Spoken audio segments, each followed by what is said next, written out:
Hey guys, welcome back to the channel. So today's video we're going to be replacing the PCV valve in a 2006 Honda Civic. This is for the 2006 to 2011 and I did pick this up on Amazon. There's going to be a link in the description down below so you guys can go pick that up as well. This process is going to be a little tricky to film, but I'm going to try my best for you guys. Alright, so when you're looking at the engine bay, it's going to be located like right back here in this back corner.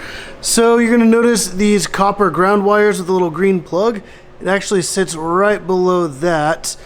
And then if you look at this little gray hose that runs across, connects right there, that is the hose that wraps around and down to where we need to be. It's like, there we go. And I actually did buy a replacement hose, but that is taking forever to come in. So I'm just going to go ahead and replace the valve in this video. And then for the hose, you can see there's a little hose clamp right there. And then when you follow that little gray hose down and around, there's another little hose clamp on the top of the old valve, which sits just like that. So in order to get started with this, we are going to move this ground out of the way. There's a little tab right up on top of that. We're going to be pushing it to the right, and then we can slide the whole thing up and off of the bracket. There we go. And just like that, we slid it up and off. And let me kind of push it down out of the way. So there's the bracket right there. And you can see where the gray hose comes down and around. And then it does go straight down right there. There you go. You can kind of see where the, right there is the hose clamp that we're going to be taking off. This right here is the hose that goes straight down to that. So I'm going to grab some pliers, reach down in there, take the hose clamp, just kind of slide it up on the hose. And we're going to pop that off. Alright, so I went ahead and pulled off the hose clamp and slid it up a little bit on the little gray hose. So now we can just go in here and there we go. Pop that hose off. And like I said, I will be replacing this hose very soon. But for now, I'm just going to set it back out of the way. And now we can see the valve is actually pretty gross. There's a lot of liquid around it. So that's probably the source of the very small leak that I'm having right now.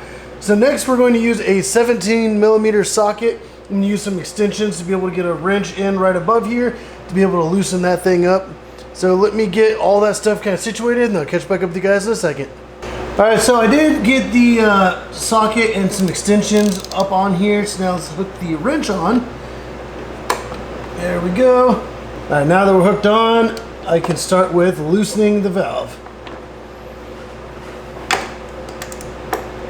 There we go. That actually wasn't tight at all. That was honestly very, very loose. So that's probably why I'm having issues with this one. Alright, so now let me just unscrew it by hand because it's honestly not that tight. Alright, now let's get up underneath it so we can pull it up and out with the socket. Alright, and there it is. So yeah, this is actually, there's a lot of liquid on here. This does kind of look like what's leaking on the ground. There should be a washer on this, which let me check the base of where it was sitting, and there's not a washer. So that's probably honestly why I was having an issue with this one. But just based on the interior condition, looking into the hole, this does look like it's in terrible condition. What I'm going to do is clean up the surrounding area with all the liquid, so we can get all that cleaned up before we get the new valve put in. So now what we'll do is take the new valve, and it does have this little washer on here. So we're going to make sure that that stays in place. We're going to stick the socket on, and I'm going to keep my finger on this all the way down to ensure that that washer does not come off. And now I'll just tighten it by hand.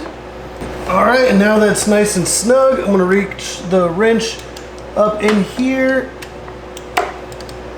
And we're going to crank it tight. Alrighty. Now let's pull all of this up and out. And now we'll take the little gray hose and plug it right in on the top of that. There we go. And we can reach in there with some pliers and lower down the little hose clamp. So sometimes I do recommend tools such as this one right here, which you can use to get the hose clamps a lot easier. It has a handle with a locking position, and you can kind of wiggle this down into place to be able to get onto that hose clamp. And then you can clamp this, and then it'll stay in the tight position to make it a lot easier to maneuver. And then you can just release it and it allows you to let go of the hose clamp. There will also be a link in the description down below for this. Honestly, I did find it very useful for this job, so definitely go check that out. But now that we have the hose and clamp back on, we're going to take that ground wire, we're going to flip that little green piece around and snap it right onto that mount. And just like that, we're done. So if this video did help you guys out, put down in the comments down below, let me know. Also, if you have any other questions or concerns, put them down there as well. Like I did mention, I have all the links to all the tools, the parts, and everything in the description down below, so definitely go check those out. But if you guys like the video, hit the like button, subscribe if you haven't already. But as always, thank you for watching.